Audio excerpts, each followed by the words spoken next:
पण तर आहे ना विचार करण्याची गोष्ट. तर मी जस्ट विचारली कुठल्या शाळेचं आहे ते.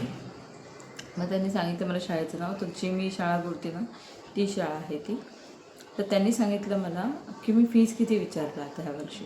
तर त्यांनी 45 सांगितलं मला, बरोबर सांगितलं की फी 45, 10,000 वरचे सगळा पूर्ण खर्च. आणि डोनेशन सांगितलं मला त्यांनी 70,000 रुपये. मी शॉक झाली कारण की मला डोनेशन नाही आहे सांगितलेलं. कारण मी गेल्या वर्षी जूनमध्ये मी गेली होती इन्क्वायरीला, तेव्हा मला समजलं की शाळेचं ॲडमिशन फुल झालं आहे आणि तुम्ही आत्ता केलं ॲडमिशन तर तुम्हाला ते 5,000 रुपीज एक्स्ट्रा पडतील. तुम्ही डायरेक्ट पुढच्या वर्षी ॲडमिशन केलं डायरेक्ट ना तर तुम्हाला कमी पडतील. तर मी विचार करत जाऊ दे, वर्ष पण असं पण सुरुवात पण झाली त्यांचं काहीतरी एप्रिलमध्ये सुरू होतं, मार्चमध्ये सुरू होतं, मार्च एप्रिल असतं आणि मेमध्ये त्यांना 1 महिन्याची सुट्टी असते. जूनपासून शाळा परत सुरू असते. या शाळेचे सध्या प्रकार चालू. तर त्यांनी सांगितलं मला, त्या बाईने सांगितलं मला 70,000 रुपये डोनेशन आहे. 70,000 डोनेशनचा अर्थ काय असतो, आपण डोनेट करतो. डोनेट म्हणजे आपण करतो मदत एखाद्या गोष्टीसाठी. तर ती मदत ही आपल्या चॉईसने असली पाहिजे. त्यांच्या चॉईसने काय आहे ती मदत, मला हे समजत नाही. मी आता राकेशशी बोलते, डिस्कस करत होते. तर राकेशचं म्हणणं आहे की तुला आता तुझ्यावर वेळ आता आली म्हणून तू बोलतेस, तेव्हा त्यांच्यावर वेळ आली तेव्हा ते बोलत होते. तर तेव्हा त्यांना हे मदत केली असती तर आता तुला कोणीतरी मदत केली असते, म्हणजे बोलण्यासाठी तिकडे जाण्यासाठी. तर आपण असं एक गोष्ट नॉर्मल आहे, एकदमच नॉर्मली, की आपल्याला जेव्हा भासतं जेव्हा आपल्याला भासतं तेव्हाच आपण ओरडतो. तुला भाजल्यावरती मी ओरडणार नाही, भले मला माहिती पडेल ते की त्याला डॉक्टरकडे जायचं बोललं काय बोलायचं मी तेव्हा येईल सुद्धा, पण मला ते त्रास मला नाही होणार ना जोवर मला भाजत नाही तोपर्यंत. एक्झॅक्टली तसंच असतं की आता माझी मुलगी आता शाळेत जाण्याची वेळ आली म्हणून मला ती माहिती पडली गोष्ट आणि त्याच्यावर मी इतकं लक्ष देते. लास्ट वर्षापर्यंत किंवा 2-3 वर्ष आधीपर्यंत जे लोकांना होत होतं ते त्यांना होत होतं. तर त्यांनी येऊन मला बोलले, आम्हाला डिस्कस केलं असतं, चला आपण एकत्र मिळून जाऊया वगैरे, तर मी गेली असती डेफिनेटली. मला माहितीच नाही ना लोक ॲडमिशनला गेले त्यांना किती डोनेशन सांगितलं. आपण आधीच कुठे चौकशी करत बसतो डोनेशनची. मूल नाही बाळ सुरुवात करतो नाही करत ना. तर एकदम कॉमन सेन्स आहे, जे त्याला समजत नाही त्याचं वेगळं असतं. नेहमीप्रमाणे त्यांनी तेच केलं. डोनेशनच्या काही सांगत होता की ह्या दोन्ही शाळेपैकी, त्याला थोडीशी आयडिया आहे तो बोलला, दोन्ही शाळांपैकी एकाची वर्षाची फी जास्त आहे आणि तिथं डोनेशन नाही आहे, आणि ती वर्षाची फी कमी आहे आणि डोनेशन आहे. हा फरक आहे दोघांमध्ये. तर मला असं वाटतं जिथे डोनेशन आहे आणि वर्षाची फी कमी आहे तिथे बेटर आहे. कारण की ना जे आपण भरतो वर्षाची, एकदाच वर्षातून 10 वर्षाचा भरतो, 10 वर्ष आपल्या मुलाला त्या सेम शाळेत ठेवलं. तसं माझं आता ही जी आहे ती 10 वर्षात आहे, 12 वर्ष होती माझी, 12 वर्ष होती, 10वीपर्यंतचे 10 वर्ष आणि 2 वर्ष हे ज्युनियरपासून मी टाकणार आहे ना, ज्युनियर सिनियर आणि 10वी 2 वर्ष, 12 वर्ष झाले. 12 वर्षापर्यंतची फी म्हणजे तेवढंच लागणार. तर ते डोनेशन परत करा. आणि जे लोक 57,000 आहे तिथे 70-80,000 पण होतात पुढच्या वर्षामध्ये, प्रत्येक वर्षी वेगवेगळी फी. तर मला असं वाटतं डोनेशन आवडलं जे आहे तिथे ठीक आहे, बघूया काय बोलते. तशी तर मी थोडीफार पैशांची अरेंजमेंट ठेवली आहे, तरी बघू कसं होतं. कारण की पैसे परत लवकरच केलं पाहिजे. असं पण ते लेट केलं तरी घेतात ॲडमिशन, एवढं काय मोठं नाही. बघितलं मी गेल्या वर्षी घेत होते, पण तरी आपल्याला रिस्क नको. आणि जवळपास शाळा आहे ना, मला बरं पडेल. अशी लांब असेल शाळा ना, ती आली नाही एक मनाला हे पण लागून राहते, रोखरूप पण लागून राहते की अजून आली नाही, लेट झाला, लोकल झाली. पण ते सगळं नाही झालं पाहिजे. जवळ तिला मला आणायला. तर मधल्या वेळामध्ये मी माझी पण पर्सनल कामं, घरची कामं या मधल्या वेळामध्ये 2 तासामध्ये 2-3 तास असतील त्यामध्ये. त्यामुळे बेसिकली मला बरं पडेल त्याला जवळ असेल तर. कारण मला एक गोष्ट तर कन्फर्म माहिती आहे, मला राकेश कुठली प्रकारची मदत करू शकत नाही. कारण की आता सकाळी तो आत्ता गेला आहे तो कामावरती, त्याला मी काय बोलले, अजून 1 तास लेट गेलास ना ते इगूला पण सोडता येईल असं तिला शाळेत सोडलं असेल तू गेला असतास ऑफिसला, मग 2-3 तासानंतर मी गेली असते आणायला. 1 वाजता वगैरे काय पुरतात ते बघू, ते काय बोलतात. मॅसेजचं आहे त्यामध्ये, पण ती डान्समध्ये आहे की नाही अजून कन्फर्म नाही आहे ना, त्याच्यामुळं. तर त्याने सोडलं असेल तर मी जाऊन पटकन घेऊन आले असे. 3 तास असते माझ्याकडे. मग आता माझं ना जवळपास तुम्हाला सांगू, मी 10ची शाळा आहे ना, मी 9:45 निघाली की तर मी 10 सव्वा 10पर्यंत आम्ही शाळेत बसतो. त्याच्यानंतर मग मी तिला घेणार आणि परत तिथे मी थांबणार थोडा वेळ, कारण मला तर माहिती 12ला सुटणार आहे ती. आज तर 12ला सुटणार आहे. कदाचित होऊ शकतं की 1पर्यंत बसेल, पण अदरवाईज ती 12पर्यंत सुटणार आहे. तर मग तिला घेऊन यायचं आहे मला परत. म्हणजे परत मी तिथे थांबली नाही ना, जर मला तेवढ्या वेळात घरी येणं, परत जाणं, परत येणं मला एवढं पॉसिबल नाही होत. थकून तर थकून जाणार मी. आणि प्रश्न थकण्याचा नाही आहे. काय होतं, घरी आल्यानंतर खूप सारी कामं दिसतात आणि त्या जेवढा वेळ असतो ना मध्ये, तेवढा वेळ सफिशियंट नसतो कामासाठी. तर आपल्या यूट्यूबला तर बराच वेळ द्यायला लागतो मला. सुरू केलं मला तर मजा पण येते, पण मजा घेता येत नाही. येते मला मजा घेता येत नाही, कारण की मजा घेण्यासाठी माणसाकडे थोडं माइंड रिलॅक्स असलं पाहिजे. माझं माइंड बिलकुल रिलॅक्स नाही आहे. कंटिन्यू कामं असतात, घरचे तर घरची असतात. इलू 2-2 वाजेपर्यंत रात्री 1:30ला ती झोपायला तिला जबरदस्ती नेलं आहे मी. झोपायला येत नव्हती, तिथे टाईमपास करत होती. नंतर झोपायला आल्यानंतर ना तिला थोड्या वेळात झोप लागली आणि किती वेळा उठली ती. 3ला उठली, 2ला उठली, 2:30ला उठली, खूप वेळा उठली आहे ती. मग मला असं होत नाही. मग मला असं होत नाही, श्वास घेता येत नाही, म्हणजे सर्दी झाली होती. आणि फॅन कमी केला ना तर मच्छर चावतात. नाश्त्याचं अजून काहीच केलेलं नाही. 9 वाजलेत. माझी नाही एवढी काय करू समजतच नाही. नाश्ता बनवलाच नाही आज. अर्धा डझन केळी फेकलेत मी. 6-7 केळी होती. 6 किंवा 7 असते, जास्त असते. थोडी केळी फेकून दिली कचऱ्यामध्ये. विचार केला की आज ना मंगळवारी पुणीला केळी वगैरे घेतली ना, तर कच्ची केळी असतात ना ती घे. तर केळी नसेल ना तरी पण असं वाटतं घरामध्ये फ्रूट्स केळी वगैरे पाहिजे. केळी आवडतात, मला पण आवडतात, राकेशला पण आवडतं, इलूला पण केळी आवडतात. तर मी विचार केला बघू ते फ्रूट्सचं काहीतरी आणायला पाहिजे, तर मार्केटमध्ये जरा बरं मिळतं.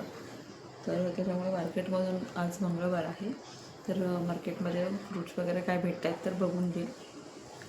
संध्याकाळी जायचं मार्केटला. त्याआधी मला ATMमधून पैसे काढायचे, कारण माझ्याकडे कॅशचा भरपूरच प्रॉब्लेम झाला आहे.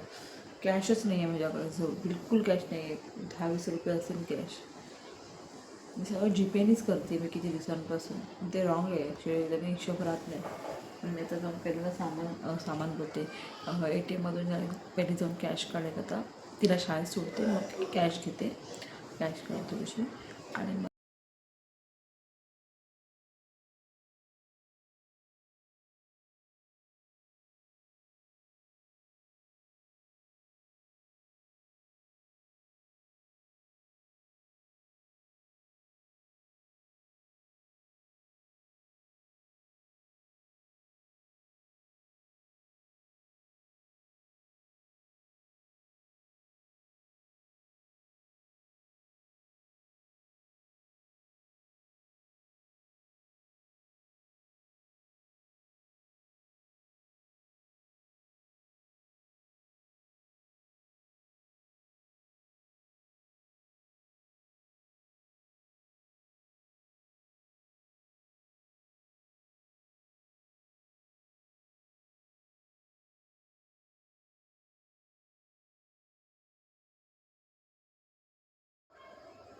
हे एक बार्बिक्यूचं भांडं हे मागवलं. त्याच्यामध्ये आम्ही लोकांनी त्या दिवशी ट्राय केलं होतं बार्बिक्यू. हे आहे असे, त्याच्यामध्ये आम्ही ट्राय केलं होतं ना, तर त्याच्यात एक बटाटा माझ्या इलूने ठेवला आहे, नंतर ठेवला आहे, माझा उचलायला पाहिजे तो. तर हे आम्ही ट्राय केलेलं त्या दिवशी आणि परत करायचं होतं ना, म्हणून मी हे क्लीन पण नाही केलं आहे. पण ह्याला क्लीन करून ठेवलं पाहिजे, कारण की मला गंज वगैरे पकडेल. आणि असा स्टँड आहे खाली, ह्याच्यामध्ये ना अशी एक ट्रे आहे आतमध्ये. ट्रेच्या आतमध्ये ना आपण कोळसा वगैरे ठेवू शकतो. आणि कोळसा ना 1/2 किलो कोळसा मला पूर्णपणे संपला ह्याला, त्याच्यामुळे हे असं आहे. तर हे मस्त आहे, मला आवडलं आणि एकदम यूजफुल आहे. पैसे वर्थ आहेत ते घेणं म्हणजे. तर बेसिकली मला ते खूप जास्त युजफुल वाटलं, मला आवडलं. आणि मला असं वाटतं आधीमध्ये कधीतरी असं ट्राय करण्यासाठी घरामध्ये असं थोडंसं सेलिब्रेशन टाईपचं करताना आहे ना, तर ते बार्बिक्यू आहे तर परफेक्ट आहे. स्टडी केलं कलर इतका सुंदर आहे ना, मस्टर्ड येल्लो कलर, खूप सुंदर कुर्तीचा कलर आहे. हिची प्राईस मला काहीतरी 400ला पडलं आहे. 400ला काहीतरी कमी होतं, मला आता प्राईस एक्झॅक्ट आठवत नाही, पण 300 आणि 400च्या मध्ये आहे. तर 350च्या आणि 400च्या मध्ये आहे हिची प्राईस. ही कुर्ती घेतली आहे मी एक. एवढं सुंदर कलर आहे ना हा, मला कलर खूप आवडला. आणि इथे असे नॉट आहेत, अंगरखा स्टाईल आहे, अंगरखा स्टाईलमध्ये आहे कुर्ती. पण मला लूज आहे, मी लूज घेतली कारण की कॉटन आहे ना, तर थोडंसं श्रिंक होईल ते, तर म्हणून मी थोडीशी लूजच घेतली आहे. एक्सेल आहे, मी ॲक्च्युली मला लार्ज होते, मी घेतली आहे एक्सेल. ॲक्च्युली कारण ना माझ्या ना थोडासा हाताचा प्रॉब्लेम आहे, मी हात म्हणजे जाड आहे जास्त, शरीरापेक्षा ना माझ्या हाताचा थोडासा प्रॉब्लेम आहे, थोडासा नाही खूप जास्त प्रॉब्लेम. तर मला हाताला ना टाईट होतात नंतर, मग बाकी पूर्ण बॉडीला ओके होतं पण हातालाच नाही होत. तर मग मी त्याच्यासाठी म्हणून मी थोडंसं साईज मोठी घेते. मला इथे लूज आहे, इथे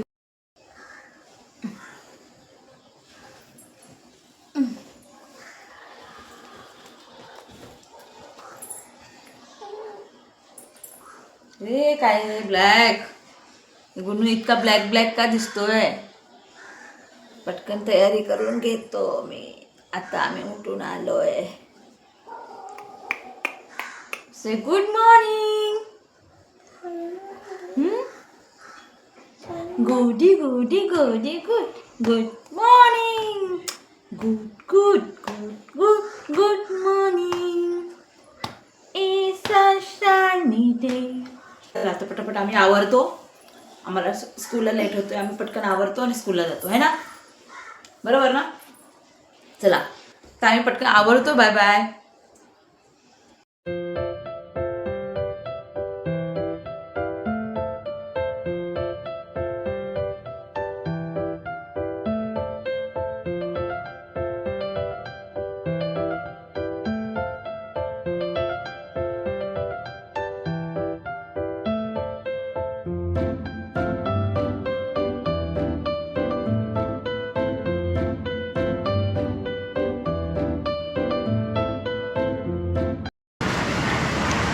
गोळा जी वाट बघते, जी शाळा सुटायची वाट बघते ना, तोपर्यंत विचार करा गोळा खाऊया. पण आज मला खूप दिवसानंतर गोळा वाटला की घेऊया. मला खूप आवडतो गोळा, कसं खाऊ काय कळत नाही. आता मग आज खूप दिवसानंतर मी असं काहीतरी ट्राय केलं आहे, जे मी आम्ही ऑलवेज करायची माझ्या मैत्रिणींसोबत, आणि आज मी खूप दिवसानंतर खाते गोळा. आता वाजलेत 11:30.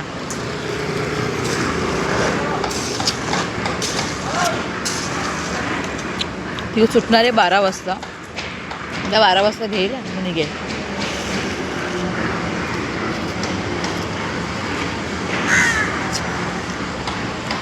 खरंच मजा येते.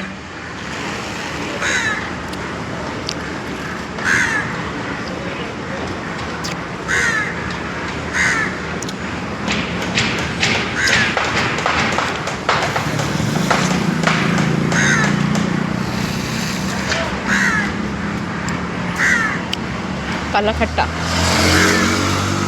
कोणाला कोणाला काला खट्टा आवडतो. कुठला फ्लेवर आवडतो मला गोळ्यामध्ये? मला तरी काला खट्टाच आवडतो ऑलवेज.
लावला मी परत एकदा फ्रेश राकेशसाठी. दुपारी भात बनवलेला, आता परत भात लावला. ग्रुपला पोचले. मला लेट झालं ॲक्च्युली. आज ना मंगळवारचं मार्केट होतं. आधी माझ्या लक्षात नव्हतं असं नाही, लक्षात होतं माझ्या. कंटाळा जायचं, असं वाटलं की जाऊ दे मी स्किप करते, कारण टोमॅटो वगैरे ते मेन जे गोष्टी लागतात ते तर होतं माझ्याकडे. वाजलेत 11 आणि बेबोला मी पहिल्यांदा शिशी करायला नेला आता, कारण अचानक बेबोला सुसू आणि शिशी येते आणि जावं लागतं घेऊन. तर तिला आता मी शिशी आणि सुसू करून आणलं आहे 11 वाजता. जनरली मी रात्रीच्या वेळी बाहेर जात नाही अशी उशिरा, तर जावं लागतं कधी कधी आता इमर्जन्सीला. काय ही मागे मागे ही पण येते ना, तर हिला सोडून आता रडारडी झाली, दरवाजा बंद उघडायचं म्हणजे भरपूर काय काय झालं. त्याच्यामुळे आता मी पटकन शू करून आणलं आहे बेबोला. आता मी माझा ब्लॉगला एंड करते, कारण की संध्याकाळीच केला असता, पण संध्याकाळी मी केला नाही, कारण की संध्याकाळी थोडंसं आम्ही लोक जरा मार्केटमध्ये पण गेलो ना. तर मी आता माझ्या व्हिडिओला मी माझा आजचा ब्लॉग इथेच एंड करते. तुम्हाला माझा जर आजचा ब्लॉग आवडला तर व्हिडिओला लाईक आणि शेअर करायला विसरू नका, आणि चॅनलवर नवीन असाल तर चॅनलला सबस्क्राईब करा. भेटूया आपण पुन्हा नवीन एका ब्लॉगमध्ये. तो till then bye bye. Bye bye. शुभरात्री. हॅलो काय शुभरात्री बोल. शुभरात्री. लातली. Good night. Good night. शुभरात्री. हॅलो काय बॅक झालं बस.